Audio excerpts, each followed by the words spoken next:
ഇന്നത്തെ ഭക്ഷണത്തിന്റെ കൂട്ടത്തില് 2 ചമ്മന്തികൾ ഉണ്ടായി. ഭക്ഷണം സ്ഥിരം കഴിക്കുന്നതൊക്കെ തന്നെ, സ്പ്രൗട്ട്സും പച്ചക്കറികളൊക്കെ. അപ്പോൾ ഈ ചമ്മന്തി ഒന്ന് കാണിച്ചു തരണമെന്ന് കരുതി. ഇതില് പ്രധാനമായിട്ട് മല്ലിയിലയാണ്, ഈ പച്ചക്കളർ ചമ്മന്തി. മല്ലിയില ചമ്മന്തി എന്ന് വേണമെങ്കിൽ പറയാം, എന്നാലും ഇൻഗ്രീഡിയൻസിൽ കുറച്ച് വ്യത്യാസമൊക്കെ ഉണ്ട്. കുറച്ച് തേങ്ങാപ്പാലുണ്ട്, 2-3 അണ്ടിപ്പരിപ്പുണ്ട്, മല്ലിയിലയാണ് പ്രധാനമായിട്ട്. പിന്നെ ഉപ്പ്, പുളിക്ക് ചെറുനാരങ്ങ നീര്, ഒലീവ് ഓയിൽ, ഒരല്പം, ഒരു കഷ്ണം വെളുത്തുള്ളി, പിന്നെ എരിവിനൊരല്പം പച്ചമുളക്, പിന്നെ ഉള്ളത് ജീരകപ്പൊടി, നല്ല ജീരകത്തിന്റെ അല്പം പൊടി. ഇതെല്ലാം കൂടി അരച്ച ഒരു മിക്സാണിത്. വളരെ രുചികരമാണ് കേട്ടോ. ഇത് തക്കാളി ബീട്രൂട്ട് ചമ്മന്തി.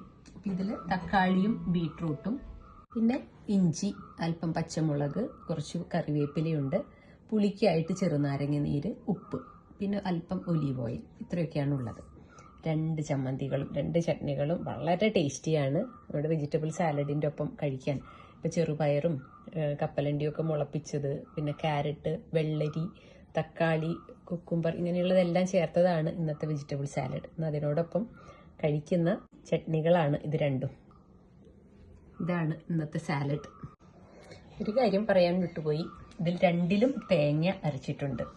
മല്ലിയില ചമ്മന്തിയിൽ തേങ്ങ പാല് ചേർത്തിട്ടുണ്ട്. ഈ ബീട്രൂട്ടും തക്കാളിയും ചേർന്നിട്ടുള്ള ഈ ചമ്മന്തിയിൽ തേങ്ങ അല്പം അരച്ചും ചേർത്തിട്ടുണ്ട്. എന്തായാലും ഇന്നത്തെ വിഭവസമൃദ്ധമായിട്ടുള്ള ആഹാരം കഴിക്കാനായിട്ട് പോവുകയാണ്.